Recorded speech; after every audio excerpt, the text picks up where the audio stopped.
No vídeo de hoje eu vou falar sobre o que é efeito vulcânico e como evitar.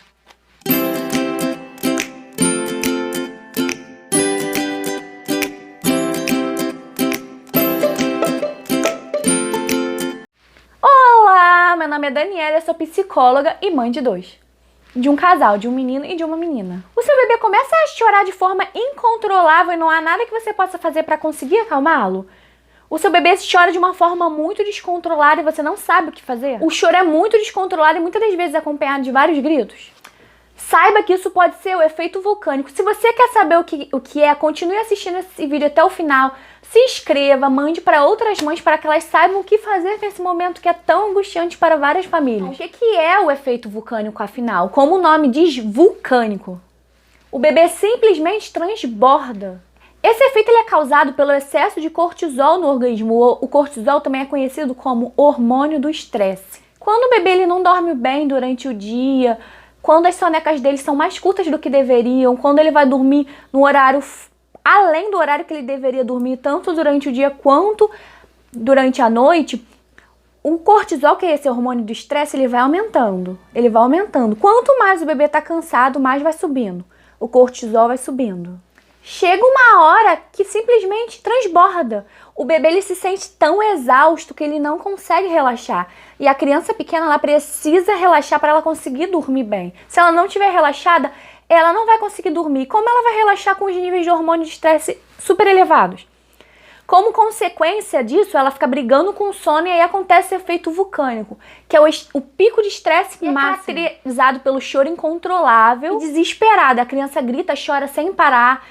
Nada consegue fazer com que ela se acalme. Por mais que a gente tente acalmar nosso bebê nessa situação, a gente não consegue, porque os picos, os níveis de cortisol estão super altos, então não há nada que a gente possa fazer para conseguir acalmar.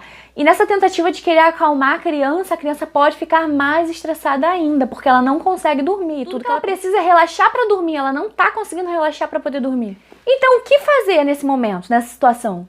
Primeiro de tudo, fique ao seu lado, acolha para que ela saiba que você está ali, que ela pode contar com você, por mais que ela esteja super estressada e não consiga estar vendo aquilo naquele momento. Muitas das vezes, tudo que ela precisa nesse momento é extravasar, então ela precisa chorar, ela precisa botar para fora essa raiva, esse estresse dela. Isso não quer dizer que a gente vai deixar a criança chorando até a exaustão, não. A criança já está exausta, já está estressada, então não há nada nesse momento que a gente possa fazer para acalmá-la. Pelo contrário, pode acabar deixando a criança mais estressada. Então, às vezes, tudo que ela precisa naquele momento é chorar e relaxar. É chorar para conseguir liberar aquela tensão e aí conseguir relaxar um pouco.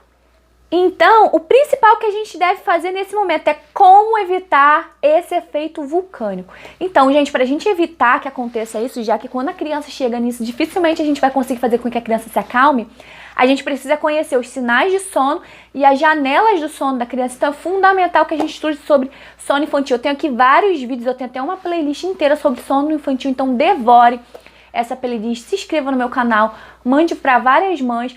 Então a gente precisa saber identificar a janela de sono da criança e os sinais de sono da criança. O que são janelas de sono? São os intervalos entre as sonecas. São os intervalos que a criança consegue ficar bem sem chegar à exaustão. Vamos exemplificar. O meu filho tem 1 ano e 8 meses. A janela dele de sono é 5 horas. Então, meu filho acorda 7 horas da manhã. Se a janela de sono dele é 5 horas, então meio-dia mais ou menos, ele precisa dormir novamente. Se meio-dia eu não colocá-lo para dormir, passar 1 hora, passar 2 horas da tarde, ele vai chegar à exaustão. E aí ele vai entrar nesse efeito vulcânico e não vai conseguir relaxar. Então nós precisamos identificar quais são as janelas do sono, ou seja, quais são os intervalos entre as sonecas da criança que ela consegue ficar bem. Quanto menor a criança, menor é o intervalo das janelas do sono. Do meu filho são 5 horas porque ele já tem quase 2 anos. Mas quanto menor a criança, tem criança muito pequenininha que a janela de sono é 1 hora, 1h30. Então ela só consegue ficar esse tempo acordada bem. Senão ela entra nesse efeito vulcânico e é difícil relaxar e ela vai ficar muito estressada. E aí você vai achar que é fome, que é cólica, que é isso. Mas não, é exaustão, excesso de cortisol.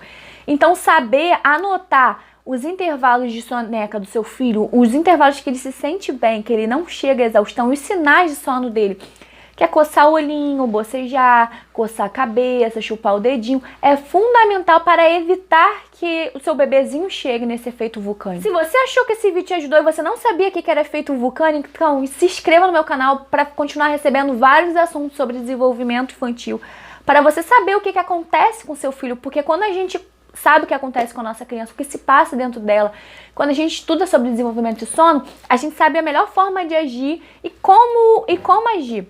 Envie esse vídeo para mais mães, para que elas tenham conhecimento, também saibam como fugir e evitar esse efeito vulcânico.